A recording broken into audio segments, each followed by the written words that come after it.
Alright, if you're thinking about when you grew up, is there any job that you think you would like to do? Yes? I like to be an electrician. Why do you think you'd like to be an electrician? Because I like to make things work. Very good.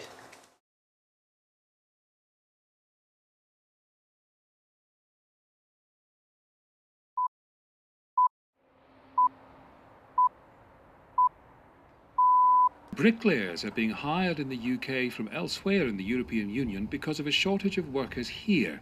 This is according to a study by the employment group Manpower. It says bricklayers from Portugal are being paid £1,000 a week to work here.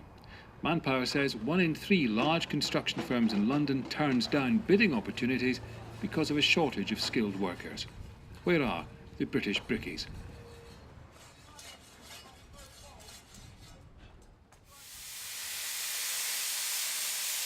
Youth unemployment in Britain is close to 1 million. The numbers continue to rise even as adult unemployment is falling. Government incentives have boosted short-term courses and a plethora of paper qualifications from private training providers. But these are failing to deliver the skills that employers need. We often hear that Britain no longer has a manufacturing sector. True, large industry has declined, but throughout the country people are busy making things, gaining and using new skills to make their living and enrich their lives. London and the South East are at the forefront of economic growth, but when it comes to training up the next generation of skilled staff, it is lagging well behind. According to the Association of Accounting Technicians and the Centre for Economics and Business Research, apprenticeships in particular are underprovided for in an area where greater funding of on-the-job training is needed, despite the fact that report after report has called for greater investment in science, technology, engineering and mathematics skills. Apprenticeships in these areas have declined by almost 30% between 2011 and 2013.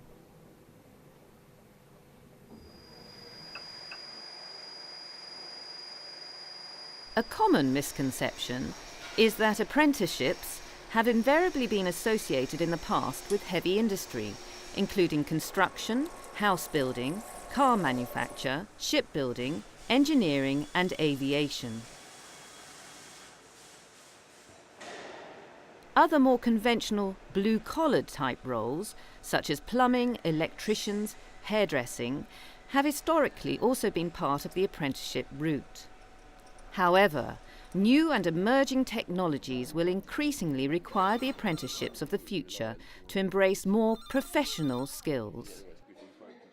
It is suggested that by 2020, 1.6 million professional and technical jobs will be created, and this represents a real opportunity for those interested in joining professional sectors such as HR, accounting, finance, and other related office skills.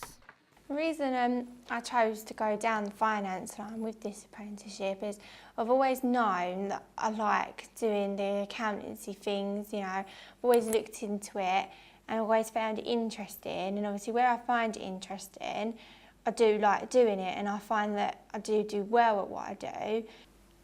HR is everywhere really, it's in every organisation and I can't see the need for HR ever going, to be honest. I think the need is always going to be there, and that's partly why I was attracted to working in HR.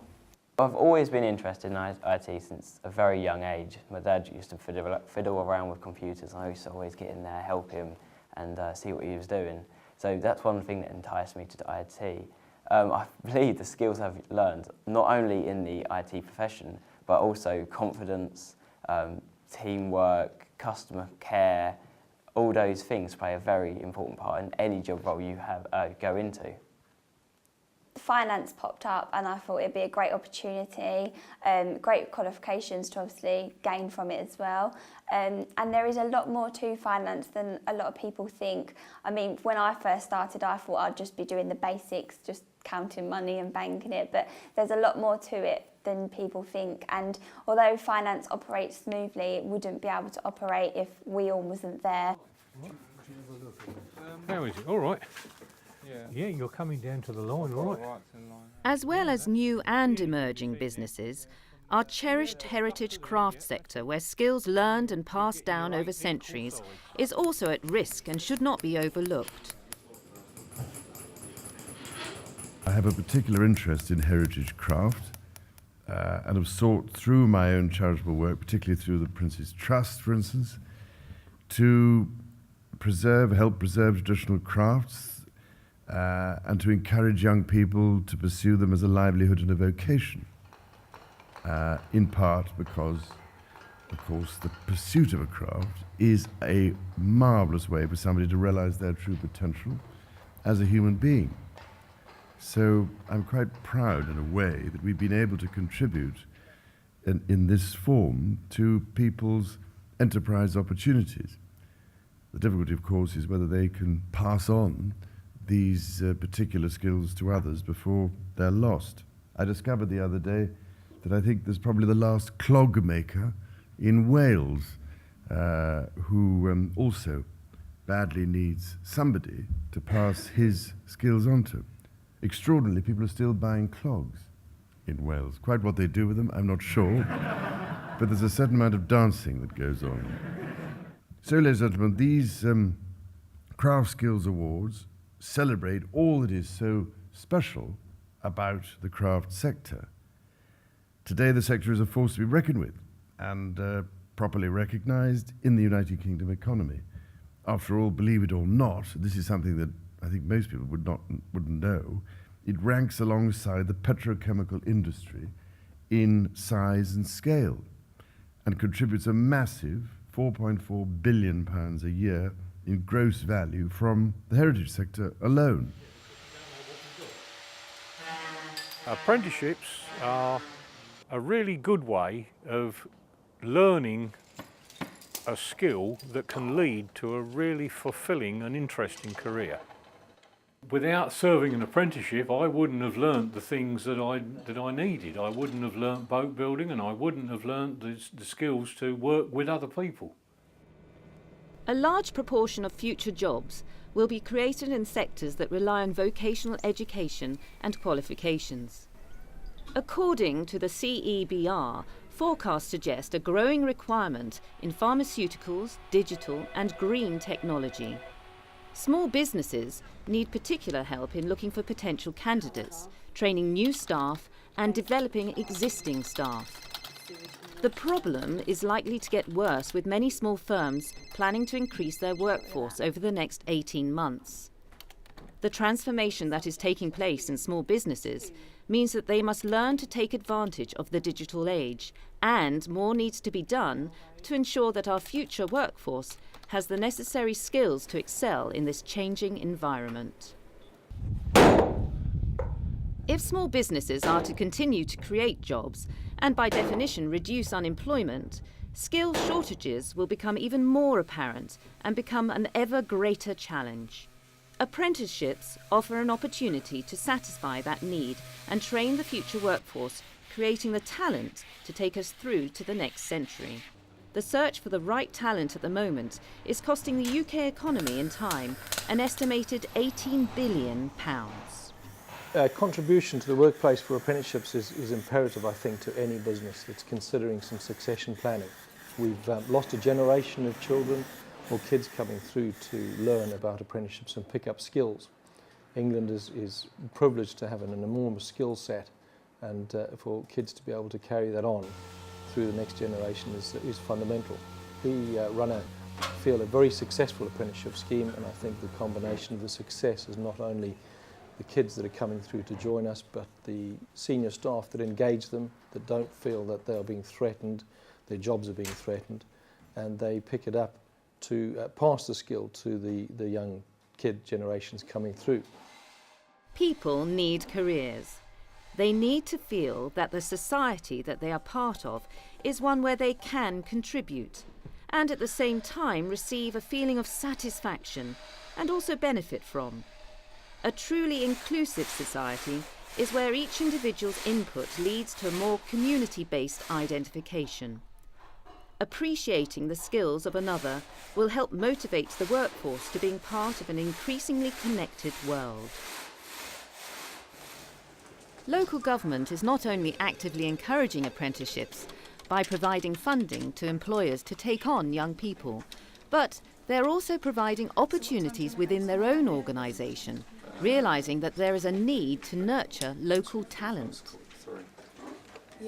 What made me choose a business admin apprentice was really the fact, especially with KCC, it's such a vast company, was the fact that actually I did some work experience in the summer before I started here, and I really enjoyed organising and looking after other people, you know, booking things and researching things and sorting out other people's diaries and going to meetings and taking minutes. I've always kind of liked to be quite organised. I've always been quite an organised person. So really this kind of was the role for me. I want to be a PA in the future, so I really think this is going to help me. I came to KCC because I believe that it has a lot of departments that you can move into, so basically just trying to get your foot into the door, and learning an apprenticeship in KCC is valuable because of all what you can do around the community. I mean, in my apprenticeship I'd done tons of stuff, in going to events, everything, and going out on a prestigious award called Kiba. I was the judge on there for other apprentices, which was really good, of going out and getting to see other apprentices in their workplace. I mean, you've got a chance to really meet apprentices. We've done an apprenticeship challenge with all apprentices around KCC, and you can speak about your experiences there. So it's really valuable to take one with KCC. Well, since I was very young, I've had a very low confidence for some reason or the other, and I used to be very shy and reserved. But after I came here to KCC and really being thrown into kind of an office with a lot of people, and how friendly and everyday they was, it really builds up your confidence because they're always backing you and helping you in different aspects of the job. So basically, if you weren't sure on something, they would come over and they would help you and guide you through that, which really gave you confidence to do that job. And I know a lot of the times, once I'd done something, there was a lot of praise, which means my confidence just built up more and more and more. I think an apprenticeship, you definitely need the motivation to start yourself off. I mean, as I said before, a lot of my friends didn't have the motivation, so they went straight into the quickest job they could find. I had to push myself to make sure that I was going to wait, I was going to see it through and get the qualifications I needed. I've learnt a lot while I've been doing it. A lot of life skills, communication skills, and obviously the academic skills that I need. It's been a great help in life, and obviously I'm earning at the same time, so I can't really complain. I'm getting everything I need all in one basket. It's helping me financially. I get to learn something new every day. I'm getting all the qualifications I need. And it is good motivation waking up in the morning and knowing that I've got a job to come to and I am getting paid and I'm getting somewhere in life, instead of going to the same old job every day that I've been at since I was 16 and it's not progressing anywhere. Motivate, learn, value and earn fit very well into apprenticeships, because you motivate yourself to do your CV, to get your resume up to date and to go into the interview confident and to get the apprenticeship. You then learn on the job, you get the skills you need, and then you value the job you do, for example, fixing problems, seeing the smiles on their faces, and then you earn the money at the end of the day and you can progress from there. Is there anything else I can help you with? No, that's fine, Michael. Thank you very much for your help. I really appreciate it. I think you really do need to be motivated for an apprenticeship, because you've got a job, but you need to do that course as well, and you need to have that motivation to complete that course in your own time. And yes, you've got your mentors and your managers to help you, but you really do need to want that at the end. There is a lot of value in apprenticeships, definitely. It gives you the experience that university can't. I motivate myself, you know, to do well in what I do and to keep going. And obviously I'm learning in my job, I'm learning in my course. And I value the colleagues that I work with because they're my backup support. And if I feel like I can't achieve something, you know, they're there for me and they keep me going. And vice versa with them. We're a team and we work well together. And obviously I earn to make myself a living and to do well in my career and to keep processing in my career.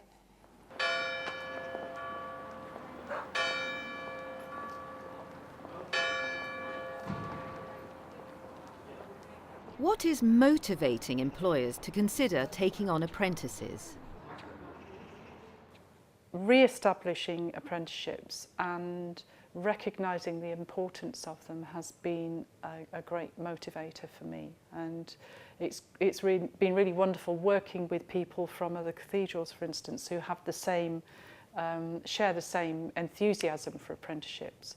We've managed to have We've set up something called the Cathedrals Workshop Fellowship, which shares apprenticeship training. We've increased the amount of time that we expect our apprentices to train for, and we've broadened and deepened the quality of the training that those apprentices receive. So that at the end of it, we can start with someone who's 16, a raw recruit straight from school, who, you know, is like a blank page, as it were, and after 5 years bring them to the point where they are a skilled person with a tremendous amount of knowledge. They still have a long journey to go through the rest of their career. You don't stop learning, and anyone who, I think in any profession or any craft, you never stop learning. But at least they've got the foundations there, really good solid foundations to build on. Is our present educational system delivering what is required and needed for the future of our country and our children? Well, I think people should be aware that university is not the only option once you've finished school, because, I mean, I speak for myself when I say I didn't even know what an apprenticeship was, and I'd never heard of stonemasonry or like anything other than just going to university and studying like law or English or history, or just any of the normal things that people go to university and study. So I think people just need to be made aware that it's not the only route. The past decade has promoted the opportunity of higher education to many more students in full-time education. But have our schools and universities fallen into the trap, as some describe, of chasing league tables too much? The traditional route is one of ending kind of at GCSE level, taking one's A-levels and then off to university. Now that doesn't absolutely suit every single circumstance. So I think it's a case of tailoring the lifelong learning, the educational offer to many different circumstances. They do make a massive contribution to the workplace. I mean, all that youth, enthusiasm, energy, and as you teach, you learn. That's the amazing thing about passing on skills. By teaching someone else, you consolidate your own knowledge. So it's a win-win thing. You gain yourself, but obviously the person that you're teaching is gaining, and they in turn teach others. I mean, a lot of our apprentice training is actually carried out by older apprentices. They've already walked the course, they've done it, and they're in the best position to be able to help those coming up behind them to learn. Education needs to reflect society's needs, and vocational training is essential to provide the skills that are required. Given a choice between two people, I would always pick somebody who's done a proper apprenticeship rather than one that's done a £16,000 course. I love my job, and I think apprenticeships are the way forwards, really, because you have hundreds of people leaving school, all with A-levels and going to university and doing similar courses, and all of these people come out of university in a horrendous amount of debt with a degree that thousands of other people have the exact same thing of, and no job. University was never a choice for me. I didn't didn't feel happy doing it, didn't feel like I would achieve anything from it. So apprenticeship for me is really good. You know, you're working, but you're learning whilst you're doing it. A pride in your work and in oneself is important, and Lyda Kindersley, letter cutter, explains the qualities she looks for in the people that apply to her for apprenticeships. We ask for 3 or 4 to come for half a day, and in that half a day we look at 3 things. The first thing we look at is, are they completely mad about lettering? Is typography their idea of fun? Is calligraphy something that they might have tried, calligraphy being pen lettering? You know, all that sort of technical, what we're doing here. We are letter cutters. So that's the first thing. The second thing is, are they actually connected to their brain?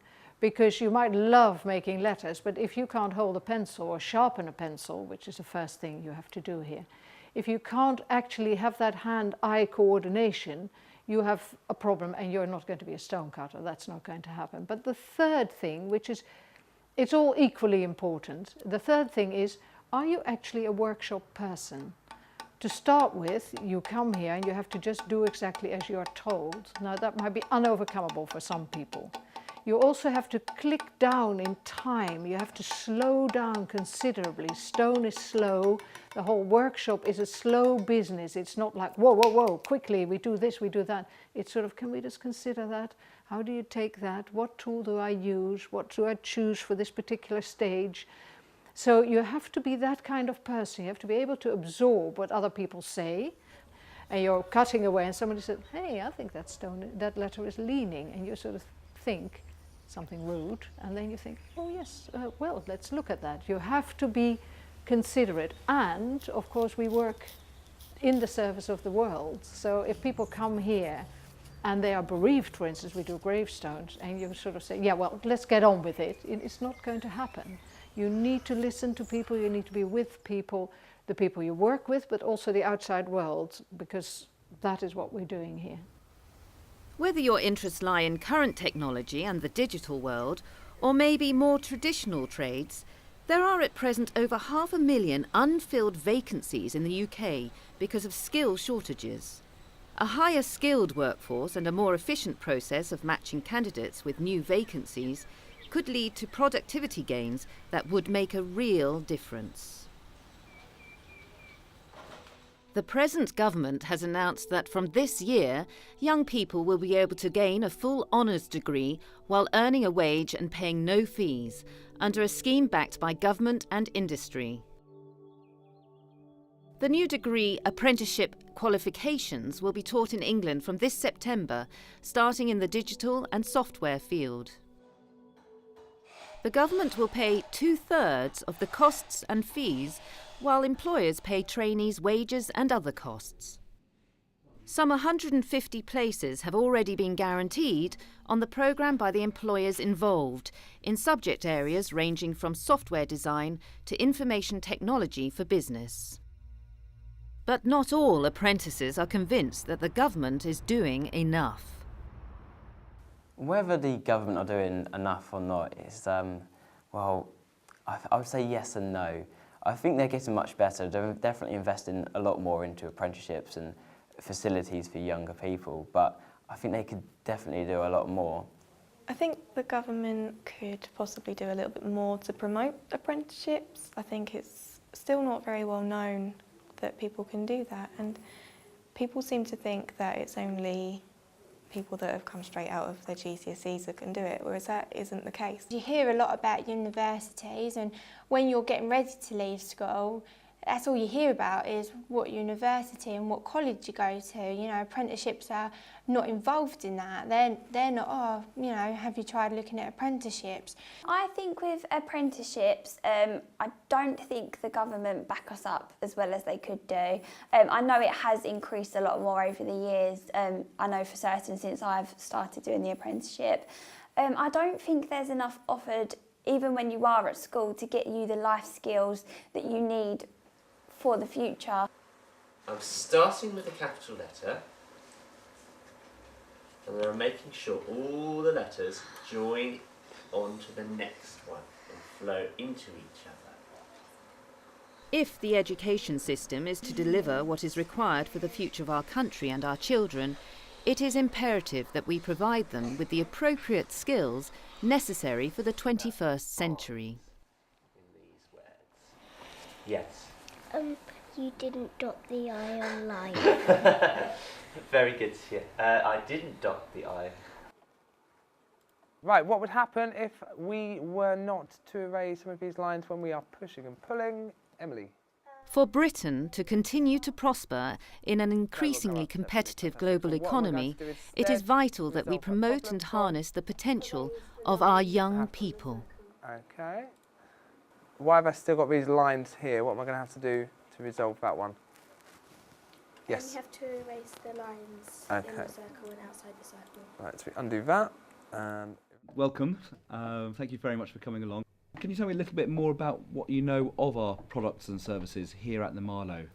Well, I know you're situated in Canterbury and that a few years ago you renovated, so you got a new stage, new chairs, all sorts of new facilities. Without a cohesive policy on apprenticeships, this country faces a future of an increasing skills deficit for many years to come. During my time as an apprentice, I've learnt a lot of new skills, and I'm lucky enough to be able to pass them down to other apprentices now. What you learn by doing an apprenticeship is fantastic, and while earning what you learn is just a bonus, really. Advice I'd give any friends or people I know would definitely be to take up an apprenticeship. You can earn while you learn. It's such a positive thing, you know, going into work. It's made me such a better person. I'm more confident. Don't be a fool. Hire an apprentice. They are immense value to your business in the short term, the immediate term and the long term. It's as simple as that. It's the simplest thing to do, to hire an apprentice. It's not arduous. There's no scary things around the corner. And if you are serious about your business and succession planning, simply appoint an apprentice.